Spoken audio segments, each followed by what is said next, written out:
Bonjour, bienvenue sur le podcast Les Perles d'Arès, la chronique qui donne la parole à toutes celles et ceux qui s'engagent au quotidien pour un monde plus inclusif et durable. Dans ce nouveau numéro, nous recevons Olivier Leduc, directeur de Réparseb. Bonjour Olivier, si tu étais un animal, lequel serais-tu ? Je pense que si je serais un animal, je serais un oiseau. Pour moi, c'est l'autonomie, la liberté, et finalement qui va chercher un peu autour, fleurs, les arbres, les branches, qui va découvrir un peu ce qu'il y a autour. Que c'est un bel exemple de ce qu'on vit au quotidien chez Arès et chez Réparseb. Qui es-tu ? Raconte-nous un peu ton parcours et qu'as-tu fait avant d'arriver chez Arès ? Je suis Olivier Leduc, quelques mots. Donc moi j'ai fait un parcours assez classique d'école de commerce. Ensuite j'ai fait 10 ans dans l'industrie automobile en Amérique du Nord.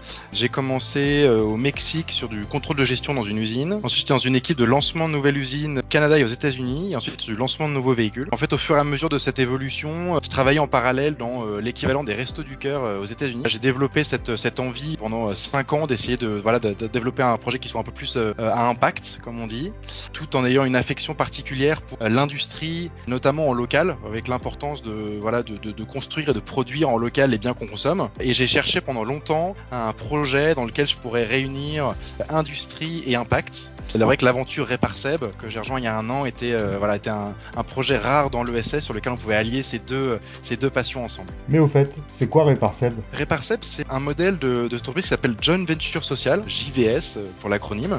Donc c'est une association entre 2 experts métiers. Donc d'un côté, on a le groupe Arès, qui fait de l'insertion par l'activité économique depuis 30 ans. Et le deuxième partenaire, c'est le groupe Seb, qui est un des leaders en petit électroménager. Seb, c'est les marques Seb, Moulinex, Tefal, Calor, Roventa, Groups et 30 marques comme ça. Et ils se sont mis ensemble en 2020 pour lancer Réparseb. L'idée, c'est un projet d'insertion axé sur l'économie circulaire, avec une activité de réparation de petits électroménagers. On est un réparateur agréé du réseau Seb. Il y en a 190 en France et nous à Paris. Une activité de reconditionnement où on remet en état des produits qui partaient en rebut. Tout ça comme support d'insertion pour accompagner des personnes éloignées de l'emploi à retrouver un emploi dans la durée. Avec qui Réparseb travaille au quotidien ? On travaille avec le groupe Seb très activement tous les jours et on travaille beaucoup avec des clients particuliers. On fait aujourd'hui environ 500 réparations par mois et donc c'est des gens, on en a environ 200 qui viennent en comptoir tous les jours nous déposer leurs produits pour le réparer et on en a environ 300 qui arrivent par courrier, qui vont aller dans les magasins boulangers d'Île-de-France et qui vont amener leurs produits pour une réparation et du coup le magasin boulanger va nous l'envoyer pour le réparer. Après on est aussi de plus en plus en échange avec des magasins de la grande distribution à qui on commence à revendre nos produits pour qu'ils puissent les vendre après dans leur magasin. Magasin du groupe Seb, Darty, Boulanger, pour ne pas les citer. À quoi ressemble une journée chez Réparseb ? C'est très dynamique. Le matin, généralement, on essaye de prendre un temps un peu informel pour tous se retrouver à des très bonnes machines à café. Donc, on a l'occasion de profiter de boire du café le matin tous ensemble. Ensuite, on a les réunions d'équipe qui lancent la journée. Pour les salariés, on a un temps d'échauffement le matin. Comme ils trimballent beaucoup de produits, ils vont toucher plus de 20 produits qui font en moyenne 3,5 kg. On fait un échauffement tous les matins pour s'assurer qu'il n'y a pas de troubles musculo-squelettiques. Ensuite, on donne un peu les orientations de la journée. Ensuite, les équipes vont travailler, temps de lecture de mail pour ceux qui le traitent. La boutique s'ouvre à 10h. On commence à accueillir des clients à partir de 10h. Ensuite, on va avoir une réunion sociale par semaine qui est le temps qu'on prend en équipe pour suivre chacun des salariés qu'on a en parcours. Généralement, on prend 2 salariés par semaine. On va passer une demi-heure sur chaque salarié pour échanger des avancées, des progrès, des difficultés et pour avoir l'apport des différentes personnes qui les accompagnent. Donc le chef d'équipe au quotidien et la chargée d'accompagnement socio-professionnel également pour avoir un peu le retour de chacun en production sur les objectifs sociaux et voir comment chacun des salariés évolue et comment est-ce qu'on peut mieux les accompagner pour les accompagner vers une sortie et qui soit la plus durable possible en emploi. Quelle est selon toi la plus belle réussite de Réparseb ? Elle est très récente, on a eu notre première sortie d'un salarié qui était chez nous et qui est sorti en emploi. Donc nous on a commencé il y a 1 an et demi notre activité et donc on est vraiment au début de nos sorties. C'est vrai que c'est un grand moment de fête d'avoir cette première sortie parce que c'est notre raison d'être au quotidien et c'est super. Et on espère qu'on en aura beaucoup d'autres d'ici la fin de l'année et les années qui suivent. Quels sont les futurs challenges de Réparseb pour les prochaines années ?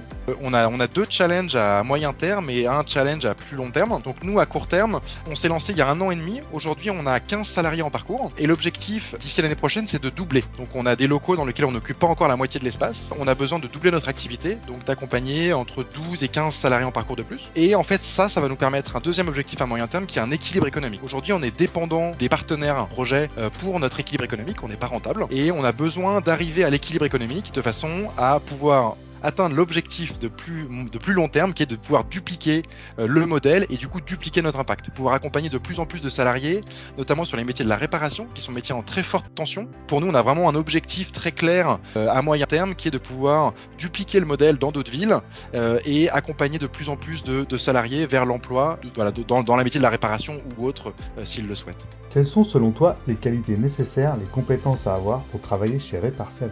Pas de compétences techniques requises particulières. Il faut avoir un goût pour la réparation. Il faut avoir envie. Il faut pas avoir peur chez soi de prendre un tournevis et de démonter et de remonter un évier, un robinet, une prise électrique. Après, il faut être passionné. Plein de choses à faire au quotidien. Et du coup, on a besoin d'être passionné pour avoir au quotidien la motivation.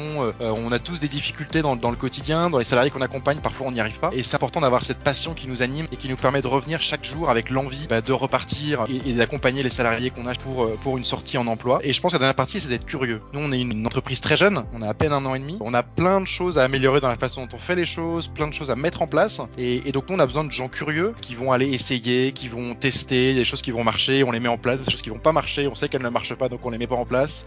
Et je pense qu'on a besoin de ça pour vivre au quotidien. Donc voilà, c'est un peu les trois compétences qu'on aurait besoin pour travailler chez Réparcel. Quel conseil donnerais-tu à une personne qui veut s'engager dans la lutte contre l'exclusion?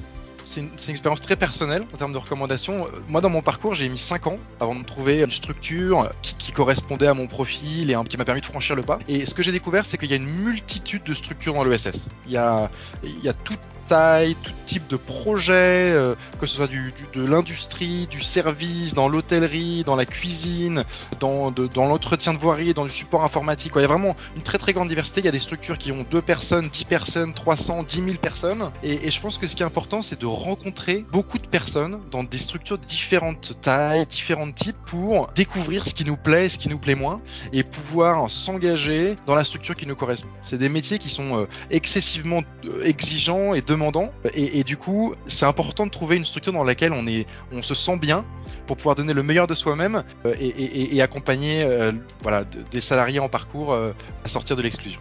Si tu devais choisir un mot pour définir le groupe ARES, lequel choisirais-tu? La passion, parce que les gens chez ARES sont passionnés, profondément passionnés du projet, de la lutte contre l'exclusion, et c'est tout ce qui nous rassemble au quotidien pour accompagner les salariés qu'on a, que ce soit dans les fonctions support, au siège, que ce soit sur les sites. Les gens sont vraiment passionnés de ce qu'ils font et ils s'engagent sans compter leurs heures pour développer chaque institution dans laquelle on travaille. Merci beaucoup Olivier pour ces réponses claires et pleines d'engagement. Si vous aussi vous voulez rejoindre le groupe ARES, rendez-vous dès maintenant sur gotaf.fr, la première plateforme audio de recherche d'emploi. Cliquez, écoutez, postulez. Qui veut du taf? Va sur Gotaf. GOTAF.fr.